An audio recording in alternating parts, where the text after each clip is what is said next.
On a un bel évangile aujourd'hui.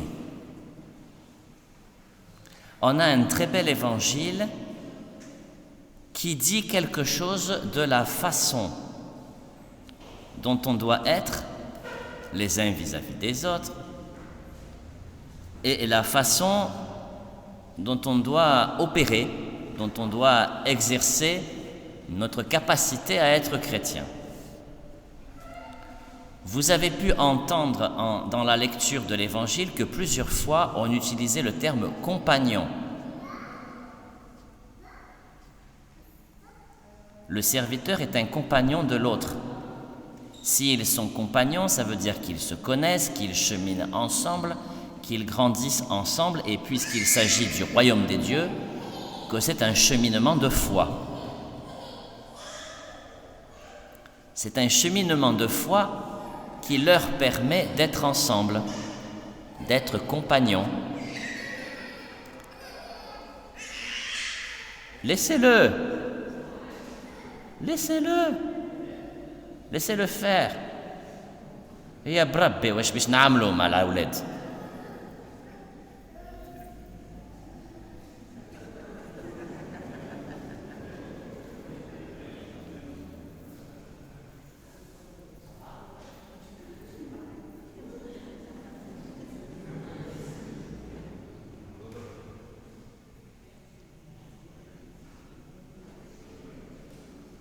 Le troisième d'une fratrie de garçons, des compagnons de route pour grandir dans la foi, tout comme nous.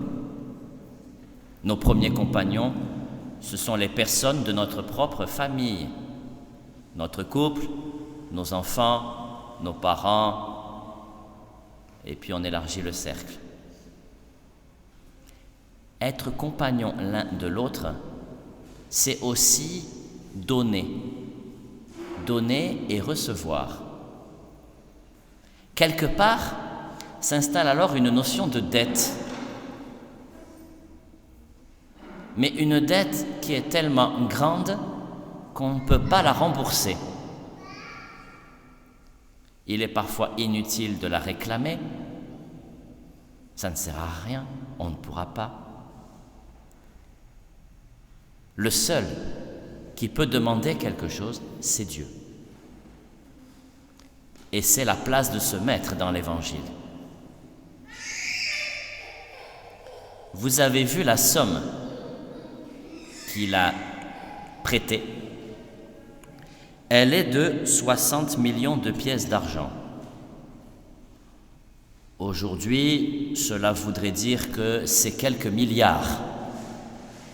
Autrement dit, quelque chose d'impossible à rembourser. Et vous avez vu que le serviteur qui devait cette somme a prêté une somme très modeste à côté. C'est tout petit, ce n'est pas grand-chose. Mais alors, quel est l'intérêt? Ça, c'est pas moi. C'est là-bas. Quel est l'intérêt de cet emprunt? Ah, je crois que la réponse clé est dans le début de l'Évangile. Enfin, au moment du début de la parabole.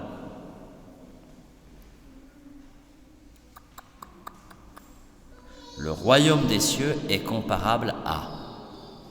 Quand vous avez ça, attention, accrochez vos ceintures.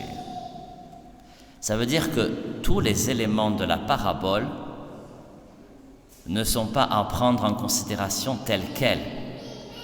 Il va falloir les traiter, il va falloir les adapter, et puis ça marche pour une partie de l'explication, mais pas pour tout. Il faut se rappeler que c'est bien le royaume des cieux qui est à prendre en compte. Bon. Voilà. Compagnon, emprunt, dette, encore des termes qu'on utilise beaucoup ailleurs aujourd'hui. Mais il s'agit du royaume. Mais alors pourquoi cette parabole? Cette parabole est liée à ce qui précède.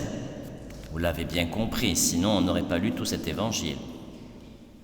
Et ce qui précède est lié à un problème de relation. Attention qu'il ne tombe pas, hein. La tête la première en bas, ça fait mal le marbre. La question de la dette, c'est la dette du péché. Qu'est-ce que je peux conserver comme péché et qu'est-ce que Dieu a envie que je rembourse pour me libérer? Jusqu'à 70 fois 7 fois, nous dit l'Évangile. Alors je suis allé regarder, j'ai fait ma multiplication, ça équivaut à l'équivalent d'un pardon, 33 ou 30, je ne sais pas combien, par jour. Mais pas un petit pardon, hein. C'est un gros pardon. Ça veut dire que Dieu nous invite chaque jour à être dans une démarche de réconciliation au minimum une fois par jour.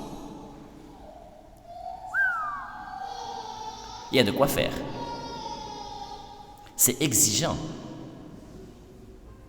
Mais c'est ça qui nous est demandé pour la simple et bonne raison que lui, Dieu, est miséricordieux.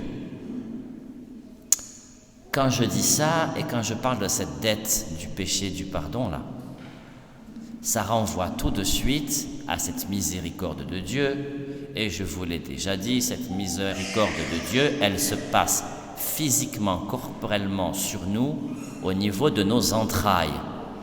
Les rechamim. Rechamim. Les entrailles. Et c'est ça qui, en hébreu, donne le mot, en arabe aussi, donne le mot de la miséricorde, la rahma. Ça se passe là, la miséricorde. On est pris aux tripes. Et on doit peut-être essayer de faire l'expérience de vivre cela au moins une fois et demie par jour. On a du travail sur la planche. Pas évident. Attention à vos estomacs. N'allez pas attraper ni des ulcères ni des diarrhées. Mais c'est ce que nous demande Dieu, d'aller jusque-là dans notre démarche, parce que lui, il nous a prêté beaucoup. Il a été une source de dons immense, incroyable. Et il nous demande, à notre mesure, c'est plus petit, d'en faire autant. C'est étonnant. Et alors, ce qu'il y a de plus étonnant se trouve dans la première lecture. La fin de la première lecture. Alors, pour celui qui sait, ça va gicler, hein? Mais sois indulgent pour celui qui ne sait pas, nous dit le sage dans la première lecture. Sois indulgent pour celui qui ne sait pas. C'est énorme. Et on en rencontre combien des gens qui ne savent pas, avec qui il va falloir être patient. Alors pas nous, hein. Nous on sait, enfin normalement. Mais il y en a beaucoup autour de nous qui ne savent pas. On a du travail sur la planche. Vous voyez comme les choses s'éclairent mutuellement? Première lecture, l'Évangile. Hier, il y a un enfant, pendant la retraite de première communion, qui me dit « Mais les deux lectures, elles sont très liées, hein ?» J'ai dit « Oui, tu as tout compris. » Effectivement, c'est le sens de la liturgie de l'Église. Il est important que la première lecture et l'Évangile aillent ensemble. Eh bien voilà. Nous avons du pain sur la planche autant de fois que 70 fois 7 fois. Bon courage.